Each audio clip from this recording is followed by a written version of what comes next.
Well, we'd like to thank Abdulaziz for that amazing report. And right now we have with us, right here in the studio, we have with us Dr-Mai Al-Hazza. And Dr. Mai has a Bachelor of Medicine and Surgery and a Master and PhD in Clinical Nutrition. Dr. Mai, welcome to our program, Hello Kuwait. Thank you. Thank you for having me. Nice to have you with us right here in the studio. And Dr. Mai, can you tell us a little bit about your background, where you studied, and a little bit about where you've worked and so forth? Yes. I graduated from Kuwait University with Bachelor of Medicine and Surgery, but then I continued my study abroad. The specialty, it wasn't available that time in Kuwait, so it was challenging for me to travel. I never been abroad studying in the UK. I took the master degree and the PhD in clinical nutrition, and it was under supervision with the University of Reading, and the project, it was mainly among Kuwaiti participants in Kuwait. Yeah, very well-known university, and I know you're very interested, Dr. Mai, in lifestyle changes, intervention, and so forth. I know you have a project that you're working on, lifestyle intervention, correct? Yeah, correct. Tell us more in detail about that project, please, Doctor. Yeah, the project, it was randomized control trial.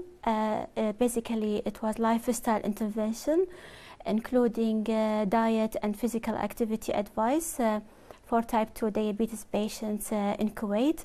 And I tested the impact of this lifestyle intervention on glycemic control and quality of life for type 2 diabetes patients in Kuwait. So tell us more in some more detail, but not so scientific, in more layman terms for our audience watching out there, so they could understand. When you said diet and nutrition and type 2, tell us what modifications and so forth. Of course.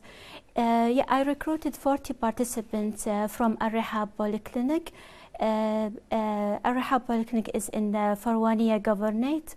It was a challenge. Random age groups? No, it was among 30 and 65 years old. 30 to 65-year-old. Yes. Male and females? Only males. Males, okay. Yeah, and the inclusion criteria, which is all the participants were type 2 diabetes patients and all without any disabilities, so they can do physical activity. And all of them Kuwaitis and males. Okay. Yeah. And tell us now about the lifestyle intervention. How important is that to treat type 2 diabetes, Dr. Mai? Lifestyle intervention is essential part for diabetes management, and mostly the group consultation session is approved intervention as well. This group sessions in other studies, and it was successful in other studies done by a physician, a nurse, or a dietitian. But for my project, I did a group educational sessions for those patients to increase the knowledge about how to manage their condition, and at the same time how to modify their diet, and in a simple way, because most of the diabetes patients found it hard to change their lifestyle. So I tried to simplify it for them by this group educational sessions. Go ahead, Dr. Mai. Yes, all right. And then I did it every 2 weeks. It was a group session in the lecture room inside this polyclinic. I was doing this, I was reminding them about the sessions. It was among 20 participants, because in my study I divided the participant into control and intervention. Control, who were not involved in the educational session, only by individualized session. Like I will take a history, a physical examination, and then I gave them simple advice about their diet. What advice would you give them? In a simple way. For example, I divide into diet and physical activity. In diet, I asked them about their previous diet. I found most of them, they eat a lot of fats in their diet, and they are have this gathering, you know, in Kuwait they have this family gathering or diwaniya. So I tried, a lot of rich food there. It is, and I tried to make it simple for them, because it's hard to convince them from the start. So I tried to simplify it for them. and also to make a smart selection. For example, if they are in the gathering, they can go to the salads at the start, and then they can go afterwards for the main course. It was great because it's my country, so I have to do something for my people. Sure, especially since diabetes is such a big problem, Dr. May. It is. In Kuwait is very prevalent. Yeah, the high prevalence of diabetes is significant. Now it's reached 15% actually regarding the prevalence, and also the obesity now is number one. It's yeah, we're 53. always in the top 3 or 4 in these things which we'd like not to be in the top 5 or so. Yeah, that's sad. Yeah, that's why we have to do something, and a lifestyle intervention is a simple way to combat this high prevalence of diabetes. You know, Dr. May, always with these kind of programs and things, there's always some obstacles that you must face and so forth, and get through that. So tell us, for some of the other young doctors out there, or doctors that are working on these projects, how did you get through these obstacles and hurdles, let's say? Yeah, every project in the world, from the start, you should make a plan. I made the plan from the start, and as I told you, it was in Kuwait, the field of the study.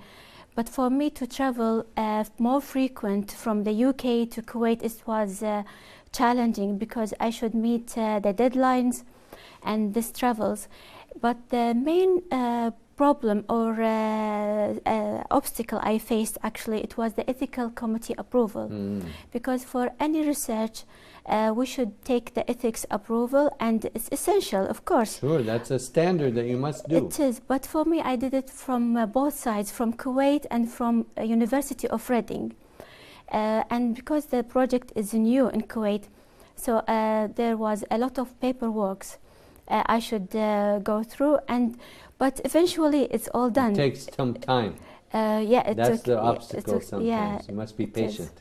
Yeah, I was patient, and then after I faced difficulty with the follow-ups because I should follow the participants during the study, and because I'm traveling from the UK every like 2 months, so I should follow the patient, and some of the patients, they were not following the dietary plan. So I tried to think differently. I was following them with an email or a text. So then the follow-up was increased. So everything we should think about all the details. Yeah, but now it's done, and I'm so happy that eventually we got a good result, actually. Yeah. So what makes your project, in your opinion, so special, Dr. May? Because it's my work, of course, yes. And I work hard, and it was challenging to convince the Ministry of Health, because I was under scholarship, to travel to Kuwait more often, and because I'm full-time student at University of Reading. So this all made it special because of a lot of work. At the same time, the importance of lifestyle intervention for type 2 diabetes patients showed in my results, because the group, the control and intervention groups, got better results than patients who were not involved to my study or to the intervention. Yeah. Do you plan, Dr. May, to do more research studies and projects also? Yeah, of course. I would like to expand the project because I did it among 40 participants, and I'm planning to involve like the whole governorate, for example, as a start, like a capital, and then... you find that that's maybe another obstacle to get people to participate also? Is that easy, Dr. May, to get the public to join in? It's Sometimes challenging. they drop out and so forth, correct? Yeah, it's challenging, but it's worth it at the end. Yeah, so I encourage all researchers to work on this field because of the high prevalence of diabetes in Kuwait, and it's important, actually. Yeah, I encourage everyone. Dr. May, since you're with us here, we'd like to take some of your time now to switch gears a little bit. You're a clinical nutritionist with an expert field in this, a PhD in this background. Yeah. So what advice do you have for people out there to eat healthier, to be healthier in general? Can you take a few minutes to answer that, please, if you don't mind? Yeah, of course. I encourage patients, and not patients, the Just population. public in general, yeah. Yeah, to think about modifying their diet. Is essential to modify their diet, to reduce the fat in their diet, and to increase protein, to take a complex carbohydrates, and in this case they will gain better result. They will lose weight, and if they lose weight, they will live without life without any case of diabetes if they have a family history, for example, of diabetes. And also to encourage physical activity, like a simple walking every day. It will have an impact on their health. Yeah. Very well said. And at the end of our interview, Dr. May, we'd like to thank you so much for being our guest tonight right here on the program. Do you have any last words or comments for the audience watching Hala Kuwait? Yeah, actually, I would like to encourage them to ask their medical doctor or their GB or their dietitian about how to modify their diet. And it's easy, as I said, it's like a smart way to modify a diet. And yeah, and any question, I'm there. I'm at the Department of Food and Nutrition. And actually, because I recently graduated, so I'm interested to see obese and overweight patients, even cases with diabetes or hypercholesteremia. Yeah, we are here for this, to help them. Yeah, of course. Well, it's a pleasure to have you on the program, Dr. May. Thank and you. I wish you all the best of luck in your future endeavors. Thank you so much. Thank you for coming. Thanks. Thank you. It was a pleasure. And right now we're going to take a short break and then be back with some more of our segments. Stay tuned.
Well, if you're just tuning in, you're watching Hala Kuwait right here on KTV2, the family channel.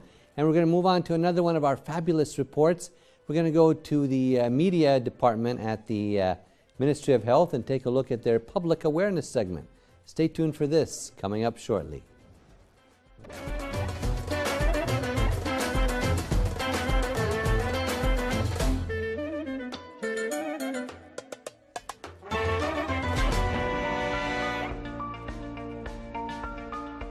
هل هناك اختلاف بين الدواء بالاسم التجاري والدواء بالاسم العلمي؟ في المادة الفعالة لا، أما في السعر فنعم.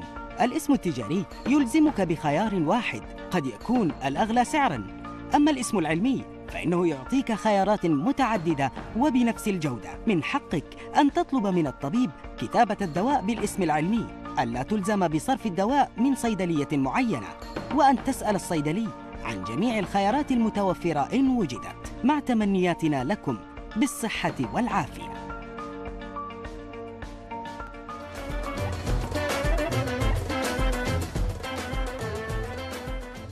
Well, I hope you enjoyed that short health segment right here on Hala Kuwait. And with that, we come to the end of tonight's program of the Hala Kuwait program right here on KTV2. I hope you enjoyed all that we brought to you on tonight's episode. Make sure to enjoy the rest of your viewing this evening and all throughout the week right here on KTV2, the family channel. Before I leave you, remember to always take care of yourselves and each other, and let's always remember to respect one another. I'll see you once again tomorrow night. Good night for now.